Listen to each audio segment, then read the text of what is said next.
pela nossa nação, pelo nosso Brasil, ok? Domingo eu não estive na igreja, a pastora pregou, eu tive um compromisso em Brasília e eu consegui ter um encontro com o ainda presidente da República, Jair Messias Bolsonaro. E eu quero que, como igreja, orar ao Senhor, orar pelo futuro da nossa nação, para que Deus tenha misericórdia de nós, para que todo desfecho seja feito de uma forma menos danosa para o povo. Sempre acorda, arrebenta do lado mais fraco. Apesar de falarmos tanto do capitalismo, se você analisar direitinho, basicamente tudo que temos vem dele, e não estou defendendo o presidente, não. Eu estou defendendo só a visão. O seu celular, ele é obra do capitalismo. A sua televisão, ela é uma obra do capitalismo. Aquilo que o Estado se predispõe a nos oferecer, que seria a visão socialista, ninguém tem, nem o pobre. O que faz o pobre comprar um carro é o capitalismo. Quando você olha para o socialismo, quando você olha para o Estado oferecendo, eu diria a você, o pobre tem saúde para utilizar? O sistema de saúde funciona? Não. O governo atual está há apenas 4 anos. O Estado ofereceu para o pobre educação? Não. O Estado ofereceu ao pobre segurança? Não. É muito importante nós entendermos isso. Esqueça os candidatos. Eles são apenas bonecos num sistema. Nós precisamos orar para que tenhamos um desfecho o menor possível, o menos doloroso possível para a nossa sociedade. Eu queria que você fechasse seus olhos. Pai, em nome de Jesus, ao olhar para as nações que nos rodeiam, ó Pai, nós nos sentimos preocupados e na obrigação de estarmos diante do Teu trono, falando com Deus que é todo poderoso. Não existe armas, tanques, dinheiros, não existe nada que está acima do Teu poder. Por isso nós queremos Te entregar a nossa nação. Ela Te pertence, ó Deus. E não tem a ver com homens, não é de homens que nós estamos falando. Nós estamos falando de um governo que preze pelo povo, por oferecer a um povo quer branco, quer preto, quer homo, quer hétero, quer classe A, B, C, D, E, quer idosos, quer mulheres, quer crianças, quer pessoas especiais, quer drogados.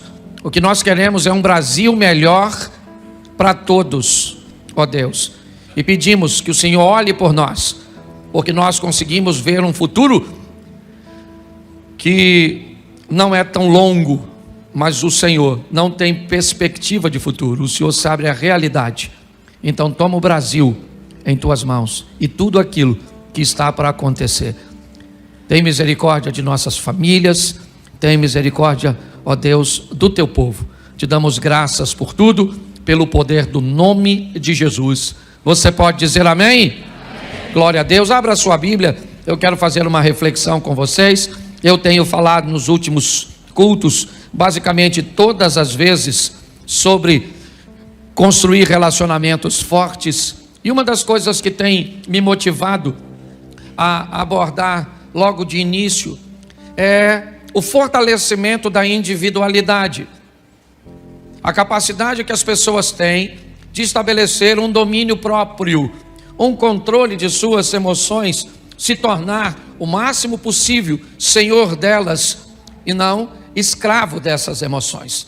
Habilidosos para, no máximo e num ápice de provocação, controlar, certo? Suas emoções, para filtrar aquilo que sai de sua boca, evitar o máximo possível reagir e sempre responder. A diferença entre uma reação e uma resposta é apenas o autocontrole. Pessoas que reagem sem filtro. Quando você vê, você já falou. Quando você vê, você já fez. Quando você vê, já aconteceu. O que é isso? Isso é a falta de controle, de domínio, de governo. Estou falando disso desde que falei sobre Sol e Lua em Gênesis, logo no início da criação. Mas hoje eu parei para olhar a vida de José um pouco mais de perto, e dá pelo menos para pregar só nessa temática de fortalecer o autocontrole, pelo menos umas 10 ou 15 mensagens sobre este moço. Mas eu queria fazer uma reflexão com você bem superficial hoje. Gênesis 37, versículo 2. Coloca para mim, por favor. Enquanto colocam aqui, pastor, como vai ser o Natal, né? Nós estamos mudando o modelo dos nossos anúncios, por isso eles não passaram aqui hoje. Bom, nós não vamos ter culto no sábado, não há culto, aquele culto do sábado, domingo, que seria a comemoração. Nós não vamos ter no Natal, ok? Você passa com a sua família, e no domingo, dia 25, nós vamos ter 2 cultos normais, 15 para as 5, certo? 15 para as 18 e às 20 horas. No ano novo, aí sim, nós vamos ter o culto da virada. Vocês vão ver o anúncio depois, começando às 22 horas, terminando, certo? 00:30, vamos ficar assim, para ficar mais fácil. E então, no domingo, dia 1º, já que já tivemos um culto de virada, nós vamos ter apenas este culto, o culto mais cedo, ok? Então, no domingo, dia 1º, não haverá o culto das 20, tá certo? Então, assim vai ser o nosso modelo. Bom, vamos lá, diz assim o texto: estas são as gerações de Jacó. Sendo José de 17 anos, apacentava as ovelhas com seus irmãos, e estava este jovem com os filhos de Bila e os filhos de Zilpa, mulheres de seu pai. E José trazia uma má fama deles a seu pai. Feche seus olhos. Senhor nosso Deus e Pai, em nome de Jesus, eis aqui a tua palavra, continua falando conosco e usa-me, ó Deus, como um canal de bênção, pelo poder do nome de Jesus, amém, glória a Deus, amém.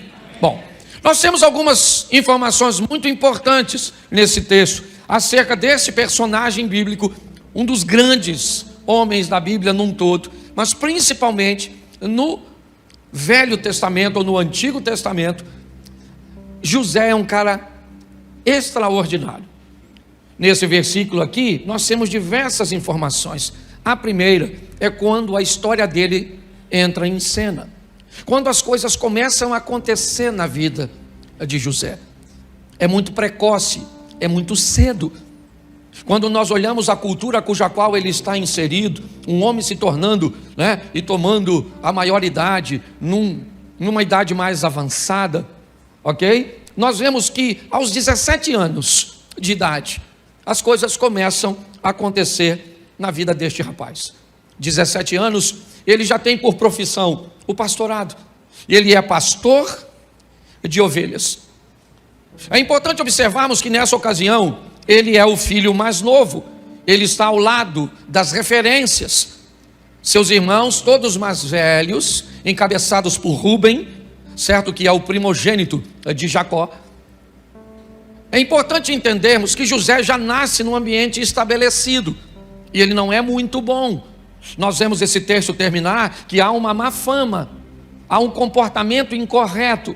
Esses rapazes não seguem as instruções, eles não cumprem os protocolos estabelecidos por seu pai, tanto nas orientações de seu pai, quanto na obediência a Deus.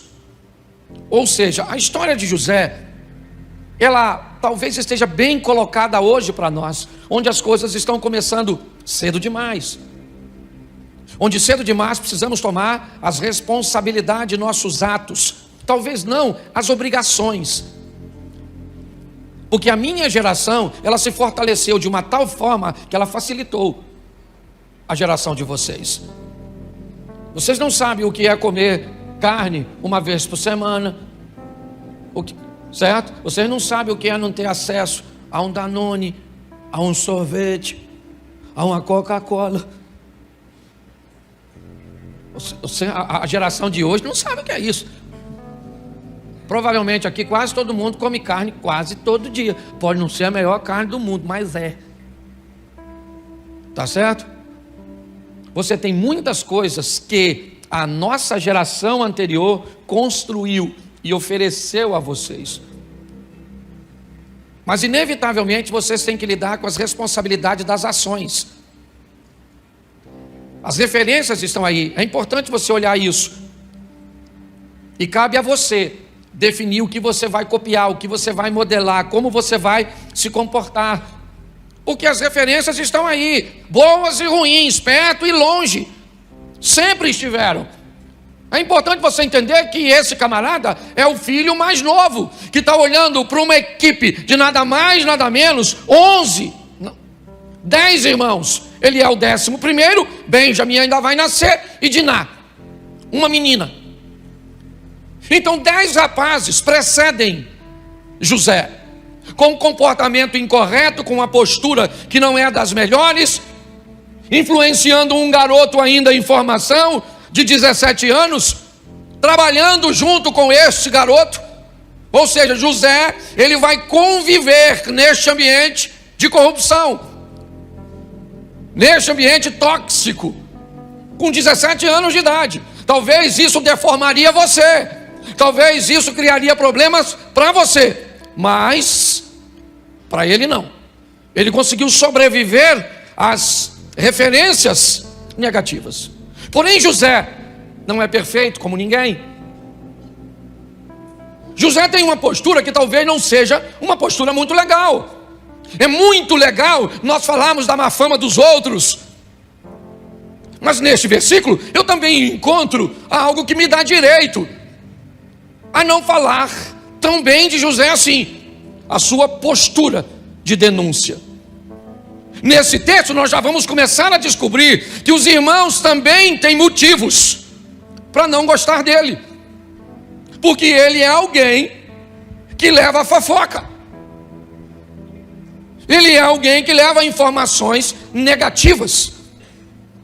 Eu não vejo em nenhum texto bíblico que este garoto de 17 anos tenha confrontado seus irmãos pelo comportamento negativo. Talvez porque não se sentia em autoridade, eu entendo perfeitamente. Mas ele vai para casa e conta para seu pai que seus irmãos estão com comportamento incorreto. Então, diga-se de passagem, os irmãos de José não precisam que ele sonhe para ficar com raiva dele. Às vezes nós olhamos para alguém contando uma história a nosso respeito, ou a respeito de alguém, e nós não paramos para pensar que por mais certo que alguém esteja a olhar a alguém fazendo uma coisa errada, nós precisamos também dar uma olhada na nossa postura no que diz respeito a isso. Ele vai para casa e conta para Jacó: ó papai, Rubem está vacilando, Judá não está indo bem, Isacar está com problemas, Zebulun está fazendo isso, Gade faz isso, Azé faz dessa forma, Simeão faz desse jeito. Então pare e pense. 17 anos de idade, um menino trabalhador, é verdade.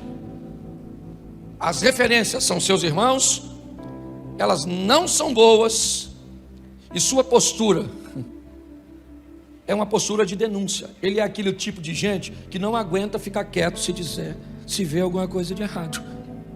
Não tem nenhum problema nesse modelo, ô denunciante. Só não queira a admiração dos outros quando você expõe o problema das pessoas.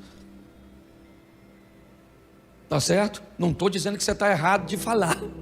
Eu estou dizendo que não vão te apreciar. Então pare de querer que as pessoas gostem de alguém que fale o que os outros. As pessoas estão preparadas para ouvirem o que quer e não o que precisam. Quem fala para o outro o que ele quer ouvir provavelmente vai ser muito amado. Mas quem fala para o outro que ele precisa ouvir, pode saber que não vai ser amado. Pastor, o que você está querendo dizer? Que eu tenho que ver as coisas erradas e ficar quieto? Não, você tem que continuar denunciando, mas ser maduro o suficiente para saber que as pessoas não vão gostar de você e pronto. Isso torna você uma pessoa bem resolvida. Eu faço desse modelo, certo? Faço com amor, com respeito, mas eu denuncio, ok? E se as pessoas não vão gostar de mim, elas não vão gostar de mim por uma postura cuja qual eu aprovo em mim. E se você não precisa da aprovação dos outros, não se preocupe com a crítica deles. Se preocupe com a crítica daqueles cuja qual você precisa de aprovação. Quando nós olhamos para isso, é isso que vemos. A história dele vai piorar um pouco neste versículo. Capítulo 37, verso 3. Dá uma olhada no texto. Israel, seu pai, Jacó, vamos colocar assim, para ficar mais fácil de você entender. E Jacó amava a José mais do que a todos os seus filhos, porque era filho da sua velhice, e ele fez uma túnica de várias cores. Preste atenção. Os irmãos dele já não gostavam muito dele, por quê? O que ele fazia? Pode falar. Isso, fofoca. Só para você não esquecer. Depois você troca outra mensagem quando você for falar para alguém. Senão você acaba fazendo fofoca do José. Certo? Mas os irmãos não gostavam dele porque ele falava dos erros dos irmãos. Mas esse texto piora. Além de levar a má fama dos irmãos para o pai, José tem algo nesse texto que dói demais. Aliás, duas coisas. Primeiro, a atenção e o amor. José vê canalizado para ele, e também não é difícil de explicar, é só você olhar a história de Jacó. Ele casou com Bila por engano, porque para mim tinha tomado uns graus. Não tem lógica, não tem lógica. O cara trabalha 7 anos para casar com a dona, enfia outra na tenda e ele não vê. No mínimo 7 anos trabalhando no dia da festividade, o cara tá doidão, mano. O vinho era permitido, símbolo da alegria. Ele falou: meu irmão, depois de 7 anos trabalhando para pegar essa dona, eu vou comemorar. Encheu a cara. O sogro malandro trocou a mulher, pegou a Raquelzinha e tirou de cena e enfiou a Lia. Tinha um olho para arquibancada, outro para geral. Lia era meio bagunçadinha. E ele casou com ela por engano. E eu fico me perguntando como é que um cara... Ela não era nem irmã gêmea. Como eu disse, não é tão difícil de entender se você olhar. Mas tinha algo que era horroroso aqui. Jacó deu a José algo que nenhum de seus irmãos tinha. Preste atenção. Seja franco, por que você acha que Caim matou Abel? Você acha que Caim matou Abel porque Deus não aceitou a sua oferta? Não. Aliás, se Deus tivesse rejeitado a oferta de Caim e rejeitado a oferta de Abel, não haveria inveja. O problema é que Deus aceitou a oferta de um e rejeitou a do outro. O que feriu Caim não foi ver o fogo não descer sobre o seu altar e sobre a sua oferta. O que feriu Caim foi ver o fogo descer na oferta do Abel. Preste atenção aqui, gente. O tempo inteiro você vai viver uma vida onde pessoas têm coisas melhores que as suas. Elas podem comprar num dia o que você não tem dinheiro para comprar uma vida inteira. Pare para pensar. Maturidade, controle, relacionamentos fortes com quem? Com você mesmo. É o meu propósito hoje aqui. É mostrar a você que a dor dos irmãos de José também foi muito estabelecida pelo pai, que literalmente deformou seus filhos, literalmente feriu seus filhos, quando demonstrou preferências por um deles, quando começou a dar a José coisas que seus irmãos não tinham, e agora ele era o único cara que andava com uma túnica diferente, mais bonitona. Preste atenção, nós temos uma proposta sendo estabelecida no mundo. Chegou faz tempo na Europa, já está estabelecendo nos Estados Unidos. Tem um vídeo veiculando aí muito legal de uma mulher que fala bem o português, traduzindo. A proposta do sistema governamental do mundo é: você é feliz sem nada. Esse é o slogan. Qual é o perigo desse slogan? É que ele diz apenas você é feliz sem nada. Ele não diz nós. O que indica que a estrutura é: um grupo bem pequeno tem tudo e um grupo bem grande não tem nada. E pasme você, ele é maravilhoso. É uma proposta extraordinária para a classe que já não tem quase, porque preste atenção, não se sabe se dói mais não ter, ou se a dor de verdade é um ódio enrustido de quem tem. Às vezes é muito confuso. Será que o que me dói de verdade é não ter? Ou será que o que me dói de verdade é ver você tendo, você andando, você usufruindo? Agora preste atenção, que entre o quase nada e o nada está a vida. Preste atenção. Quando um pobre pensa que a proposta de não ter nada atrapalha mais alguém que está mais acima do que ele, do que propriamente ele está esquecendo que sem nada, praticamente todo mundo vai viver a miséria. Essa história, ela entrou na minha mente porque é o que eu vejo hoje na minha nação. Uma nação que torce para que quem tem alguma coisa num sistema capitalista quebre, se destrua, porque pelo menos eu vou conviver com uma dor menor, que agora pessoas que têm muita coisa não vão ter. Mas preste atenção, a proposta não é tirar um pouco do que ela tem, é tirar tudo. Esse é o grande desafio. Quando eu olho para esse texto, por isso que às vezes a gente brinca dizendo que a Bíblia, ela é mais atual que o jornal de amanhã. Nós olhamos e vemos claramente um ambiente sendo preparado, e é o que vemos aqui. Olha só, os irmãos de José não gostam dele, é verdade, porque ele fala demais? Sim, mas fique tranquilo, porque esse cara vai amadurecer. Eu estou falando de um garoto de 17 anos, eu estou falando de um adolescente, de um jovem, que tem direito a falar demais, que tem direito a contar seus sonhos para quem não deve, que tem direito a se atrapalhar. Mas eu vou chegar lá na frente e vou te mostrar que um dia esse garoto vai virar um homem. Mas qual é o problema? É que hoje nós estamos cheios na igreja de gente que não tem mais 16, 17, 18 anos. Está com 25, 30, 40, 50, 60 anos e que ainda não amadureceu. Tem problemas no casamento que são coisas infantis. Pare e pense. Está aqui, ó. Ele tem coisas que o irmão não tem, e ele usa. Ele usa. Sabe, é como a senhora ir fazer uma visita. Deixa eu pegar um local aqui. Numa comunidade carente, com a bolsa da Louis Vuitton. É como você entrar numa comunidade para fazer uma visita a uma família carente numa Mercedes-Benz. Tem alguma coisa de errado com o local? Não, com você.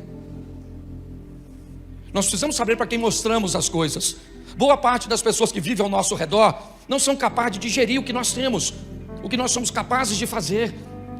O seu potencial, ele incomoda muita gente. A sua beleza incomoda muita gente. O seu sorriso incomoda muita gente. A sua casa incomoda muita gente. o seu estilo de vida incomoda muita gente. Sabe o que esse cara vai fazer? Preste atenção, verso 5. Sonhou também José um sonho e contou aos seus, e por isso os aborrecia. Eles o odiavam cada vez mais. José tinha que parar de sonhar, sim ou não? Sim ou não? O que ele tinha que fazer? Parar de falar de seus sonhos. Para todo mundo ele tinha que parar de falar? Não. Para quem não tem condições de ouvir. Hoje, ontem foi, rapaz, não sei mais. Foi ontem à noite que eu estava no Júnior, na Reviver. Não, foi sexta, né? Ontem eu fui no evento na sexta-feira eu estava na igreja Reviver de Itajaí, com o Júnior, o Rochirola, um amigo nosso. Ele sentou do meu lado e ele começou a contar para mim algumas coisas bem próximas das coisas que eu tenho vivido. Literalmente é como se Deus falasse comigo: Cláudio, pode falar com ele. Porque quando você fala com alguém que vive coisas bem próximas de você, não tem problema. O problema é que quando, de vez em quando, nós queremos falar de coisas que acontecem na nossa vida e são maravilhosas, e outras pessoas não têm condições nenhuma de chegar nem perto. Aí nós estamos criando problemas na nossa família, com os nossos amigos. Aí eu pergunto a você, e aí fica a cargo, porque hoje a minha mensagem, ela é rapidinha nesse culto, mas ela é interativa. Eu pergunto a você: será que José era tão inocente? Será que ele não foi capaz de notar? Porque preste atenção, aborreciam ainda mais. O que indica que quando ele começou a falar para os irmãos, já tinha uma expressão de aborrecer. Ele só aumentou. Será que ele aumentou porque ele era inocente? Não sei. Será que era imaturidade? Eu também não sei. Ou será que não era provocação? Porque está assim de gente que sabe que vai ferir as pessoas, sabe que vai machucar, que vai causar inveja, que vai criar problema, que vai ter uma dissensão, mas são pessoas provocadoras. E você sabe que tem muita gente assim. É importante nós entendermos por que as pessoas não gostam de nós. Nós já sabemos que elas odeiam o que nós fazemos. Por quê? Só porque nós fazemos. Mas elas não deveriam nos amar porque nós fazemos? Não. Tem um grupo que não consegue conviver com o sucesso do outro. E vai levar tempo para que essas pessoas... Então vocês cantam aqui, beleza. Vocês cantam aqui, tranquilo. Vocês acham que todo mundo... Não, tem gente que vai falar que você não canta, que você é desafinado, que você não toca, que você não prega, que a sua roupa é esquisita, que as coisas não vão funcionar. Então eu fico pensando, ele era novo, é verdade, mas bota o 7, porque sempre pode piorar. Eis que estávamos atando os molhos no meio do campo, e eis que o meu molho se levantava e ficava em pé, e eis que os vossos molhos rodeavam e se inclinavam ao meu molho. Esse texto aqui, por favor, não quero falar mal do José não, mas me parece que ele é um provocador. Ele já viu que os irmãos ficam aborrecidos, uma possibilidade de sucesso dele, e ele está provocando. Eu sonhei, eu tenho uma capa que vocês não têm, eu tenho... Bota o 11. Não, deixa eu falar uma coisa para você do 7 primeiro. Repita comigo: não fale de seus sonhos, viva. Isso. Não fale do seu crescimento, cresça. Pare de falar com as pessoas. Entendeu? Mostrar seu crescimento dói muito menos do que falar dele. Todas as vezes que se fala, se fere muito as pessoas. O verso 11 agora, aqui é muita informação. Seus irmãos, pois, o invejavam. Seu pai, porém, guardava esse negócio no seu?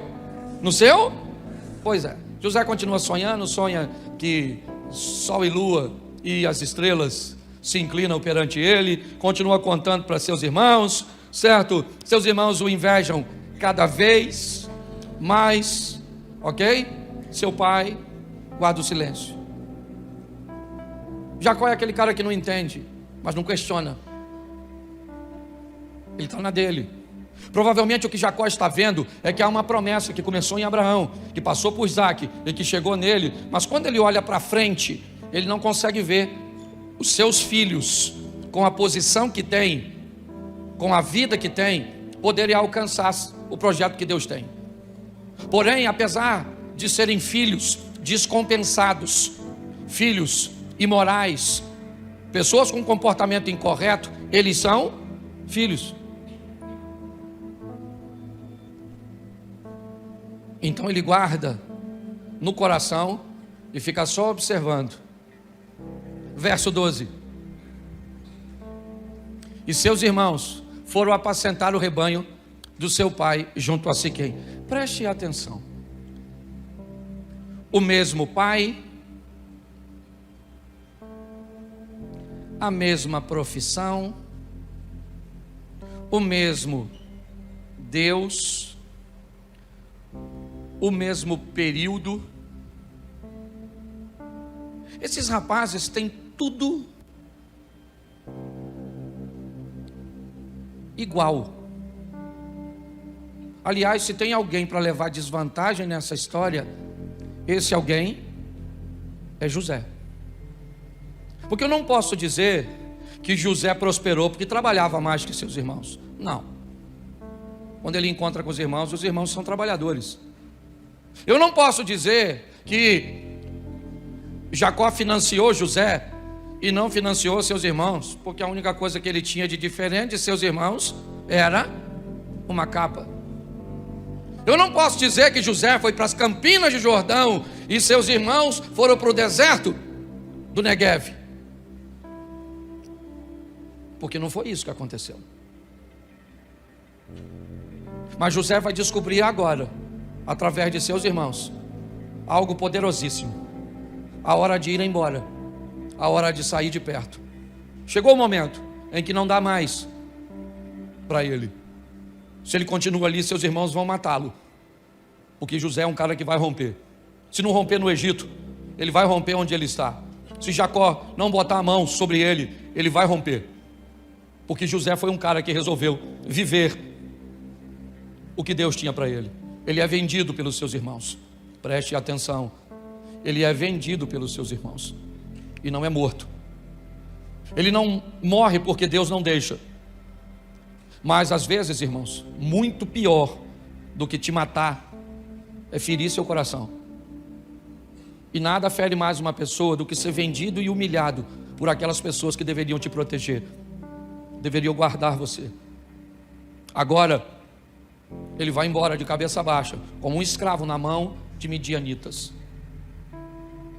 Mas ele é José. Ele deve ter aprendido alguma coisa lá atrás. Ele deve ter aprendido a não falar demais. Ele deve ter aprendido a não provocar. Ele deve ter aprendido alguma coisa com as lições. Então ele chega na casa de Potifar. E na casa de Potifar, ele vai me mostrar que ele amadureceu. Porque Potifar confia nele de uma forma tão extraordinária, que tudo está na mão do José. E José não mexe em nada do que é do Potifar. Nada. Nunca reclamou que trabalhava demais. Nunca disse que estava trabalhando demais e enriquecendo o outro. Não. A mulher do Potifar gostou do José. Disse para ele: cara, você já administra tudo que é do meu marido, só falta eu. Eu não sei nem se a expressão eunuco era eunuco de verdade. A Bíblia, era muito comum homens se casarem com mulheres na Bíblia e nunca manterem contato sexual com elas. Era comum isso acontecer em algumas situações, principalmente, certo?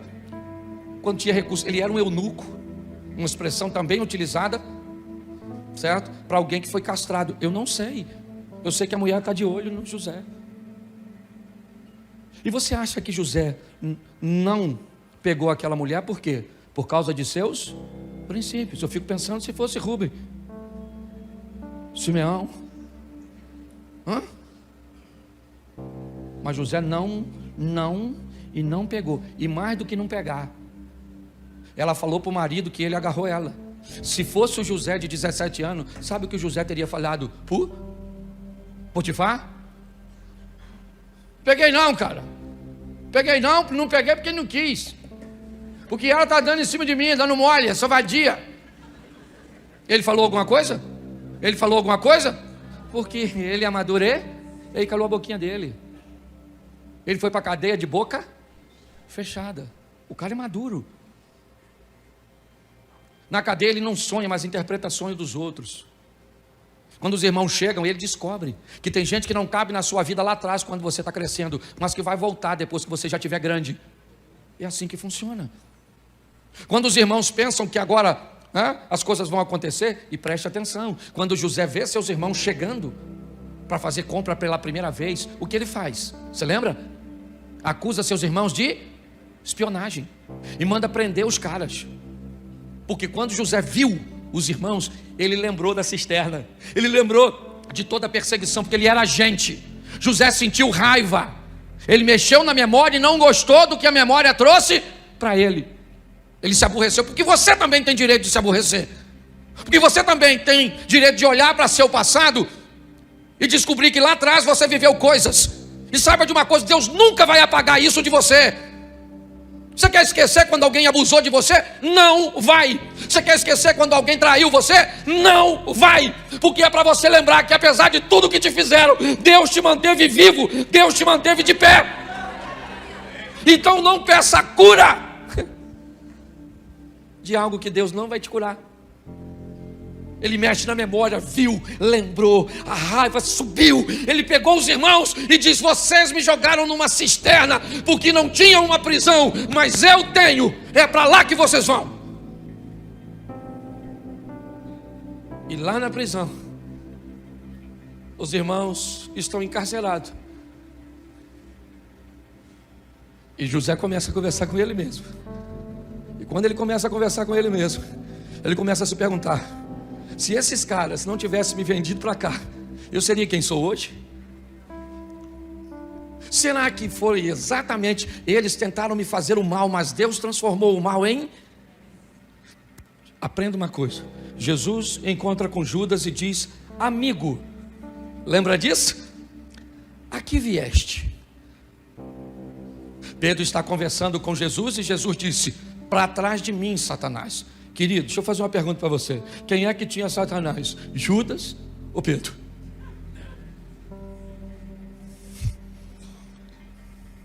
Nessa ocasião, me ajude aí. Quem é que tinha essa... Quando Pedro disse, Jesus disse assim: olha gente, vocês precisam estar preparados, porque eu vou ser preso, todo mundo vai embora, aí eu vou morrer. Aí Pedro falou assim: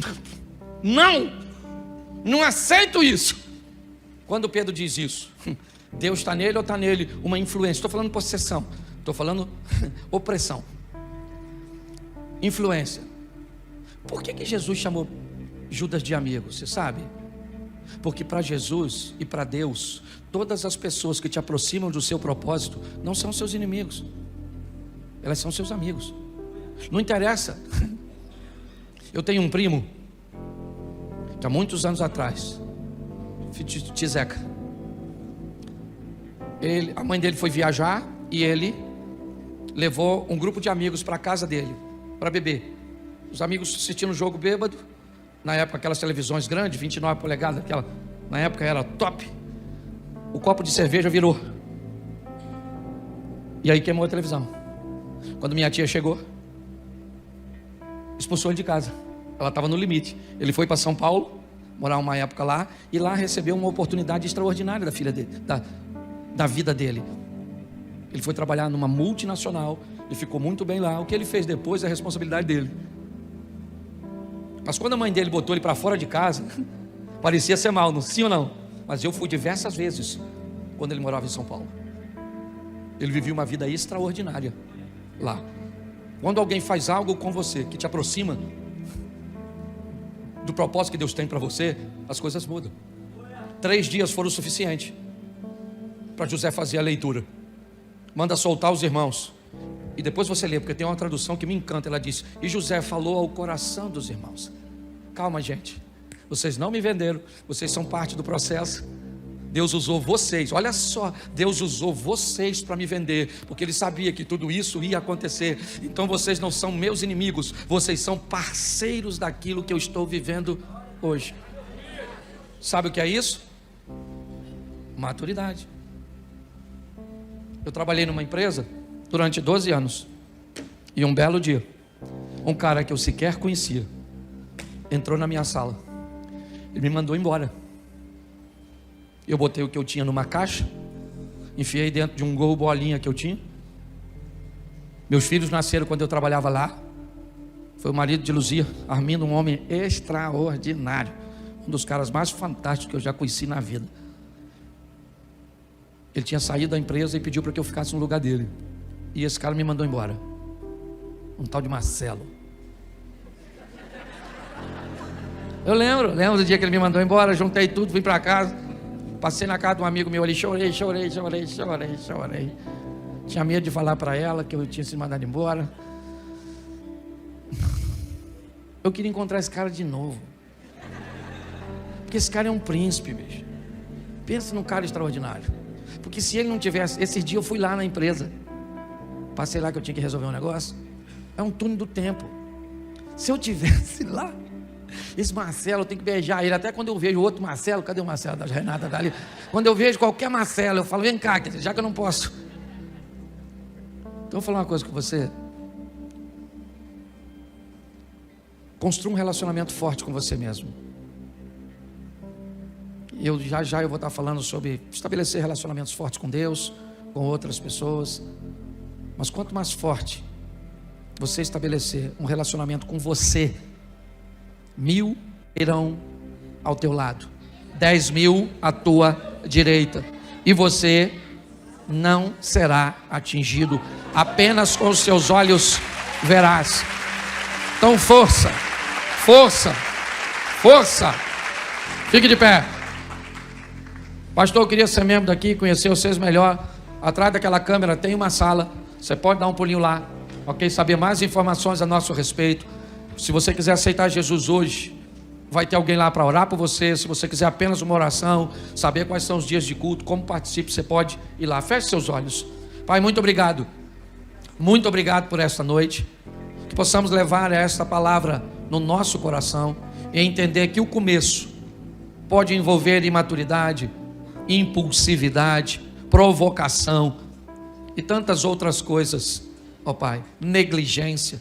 Mas como disse o apóstolo Paulo, quando eu era menino, eu fazia coisas de menino, mas quando eu me tornei adulto, eu acabei com as coisas de menino.